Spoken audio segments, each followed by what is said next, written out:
Coach Putnam said that like somebody running the ball on you is like beating you up in front of your family. What's not getting off the field on third down? Like I know it's when somebody runs football on a defense, it's kind of demoralizing. But then when you can't get off the field, how's that feel when you guys are just on the field constantly? It's crazy because once when you see third down, as a defensive lineman, you're thinking I'm going. It's hard. I mean, you do that every play, but you're just thinking I'm gonna bring. I don't know what I got.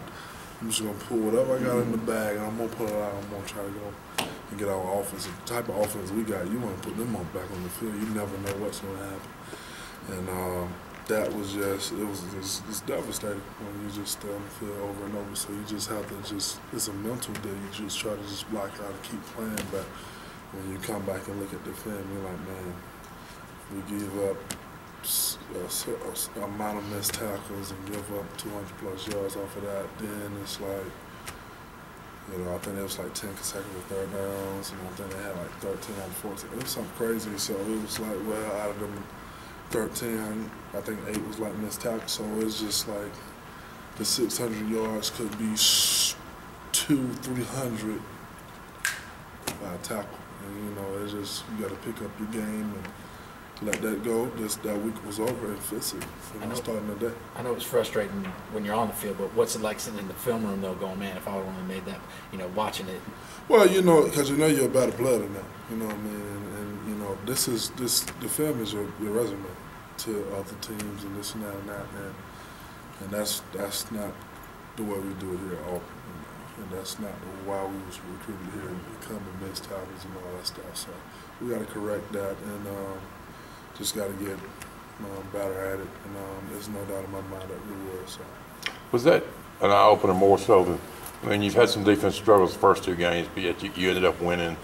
Is this one more of an eye opener because in the end you didn't win? Right. I think it was a way of catching up to you. You know what I mean? Something catching up to you, an eye opener. And, like I said, I got a saying, you got to get humble.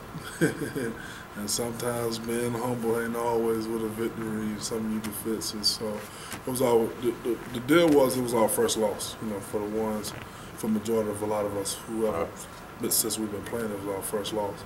And you just bounce back from it, you bounce back from it, and you just keep going and keep throwing your punches. And the thing is, a true champion is not when he's up and everything's going great. It's when that loss comes, when you knew you had it, and when it comes, and how are you going to correct it?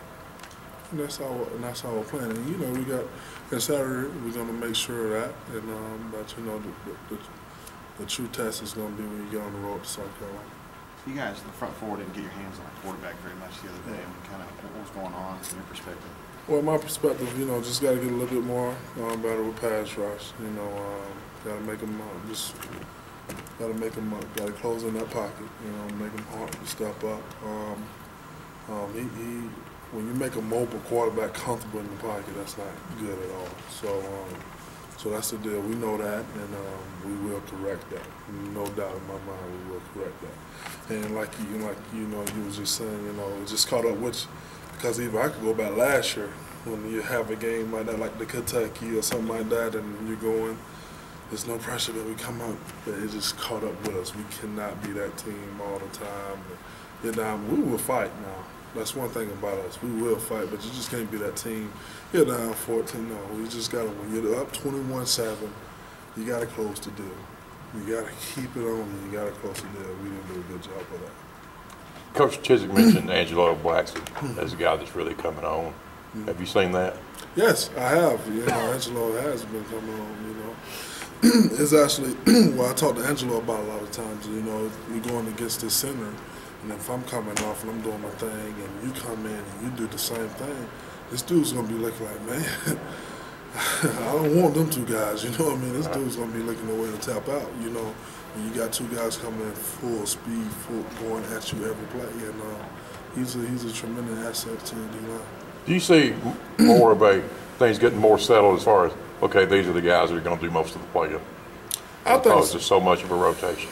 Well, you kind of, I really ain't gonna, I think that's my area to say, I think that's, I'm just about what you're seeing as far as the rotation, because you played more Saturday, did you not? You're right. You kind of see the rotation of, what people are going to play, but at the same time, you never know. You know, you want everybody to be prepared, especially in practice, because you never know with injuries and all that who's going to go down. And somebody got to step up, and you just don't. The guy to step up, you know, you want to make sure you have reps and all that kind of stuff. So.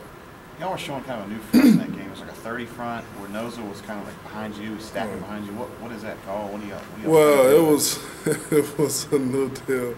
I look back a couple of times. I'm like, I'm praying that this man just run forward. You know, don't try to drop in the coverage for a pick or nothing like that. And but it was scary. It was a new deal. We actually did a little bit of that last year with Nick, and he was kind of. I think we kind of exposed that. It was the Bama game. I think we kind of when he had the sack and the celebration penalty or whatever. I think because he was standing up at that time. So we had you know, just a little tools in the package that we put out there. Is that something that Ruth calls from the side, or is you audible to that? Well, it's just a sideline call. What do y'all call it? If I'm not, I don't know to be exact. I'm trying to, because you know when you get the calls in, you know some goes to the front, then to this man, to that. And once we get the front, I'm like, hey, got you. I just got to do my job. What do you like about that front? What does it do for you guys? I think it's another aspect to, you know, kind of getting the offensive linemen off. You know, somebody got to make the right calls and this and that. And if you mess up, he's screwed. You're right. So. Want to pick one for Jeff? Appreciate it.